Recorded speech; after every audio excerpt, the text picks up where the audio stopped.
live like this forever. The government is not going to have the money to be able to continue to keep people paid, I guess. And so I think it's important for us to start thinking about those reopening plans. But then, of course, you hear the term "new normal" all the time, and I wonder, how you think new normal is going to look for your business. Have you had a chance to think about that, or?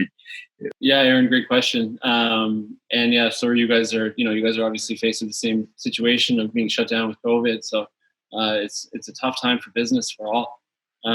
So it has definitely made us look at the future a little differently, how we're going to operate our business in this, like you said, new normal. So we've been trying to communicate with government, find out, first off, when do they expect this to end and come back, and how that will be. Yeah. So short-term changes we know we're going to have to make is probably how many staff we have on at one given time. Probably going to be open longer than we are now. So our hours are going to stretch, but the capacity will be limited. So it will definitely be a challenge for how we're going to operate and operate our revenues that way, and control our costs, as they're obviously going to go up if we're going to be open longer, that kind of thing. But what we're also really wondering is, we're super close contact with each guest that comes in. We're touching them. We're in. There's no way we can keep 6 feet distance from somebody. But other measures that might come in place with PPE and things like that. So we're wondering what those kind of limitations or expectations will be, and guidelines that might be necessary from a safety perspective, and then how those. And then I guess second to that would be.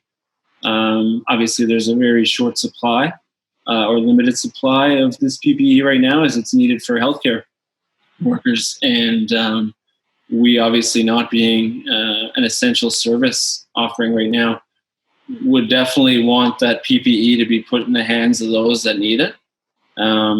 So I guess, we're going to look to acquire some of that when it's available to us, but by no means would we want to have to take that from others that definitely need it.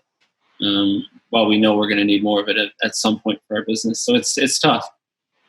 So do you imagine wearing masks, cutting hair, and that sort of, is that how you're imagining this looking? Yeah, it could definitely look that way. We've been talking with others in our network throughout Canada, locally and throughout Canada, and we think this is definitely, like you said, the new normal will be a cautious, more enhanced safety-oriented service operation. Right? I think about. I just keep thinking about a photography series with all this, because it's so strange. I find everything to me feels foreign and doesn't feel real. It almost feels like we're living out a movie instead of real life. And so I just think about, from a photography perspective. I mean that image down at your salon of getting your hair cut and going through that with the masks and everything. It's just so interesting. It is. We hope it doesn't have to be that way. But I think it's something we're just we're going to have to expect and be ready for in case that is the measure. And it might not be forever. We're thinking short-term type of deal until all is settled. But we're obviously going to listen to the advice of all the health officials.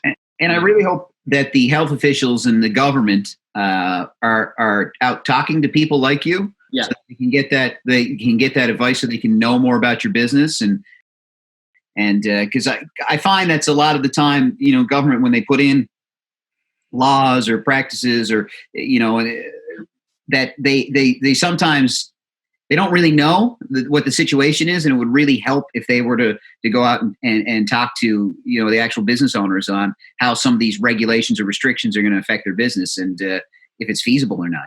So exactly, we want those communications to be there. We've been reaching out to government to get keep that communication going, and make sure that any kind of restrictions that do come in place or for our business, that we can be compliant, but we need to know in advance, right? We need to be able to change our models and be able to react, but also for them to be able to listen to our concerns. And how has the response been? You say you've reached out. So far, we haven't heard a whole lot with our industry in terms of locally. We're seeing a lot of activity down in the States right now. In fact, you see in some states like Georgia right now, you can be getting a haircut in a salon right now.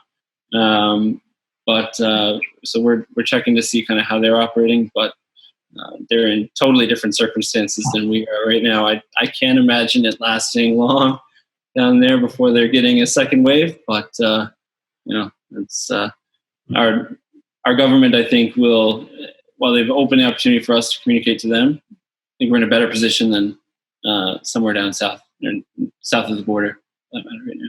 Yeah. So, while I am an American, it's another perk to have moved up here as a child and been able to grow and become a Canadian.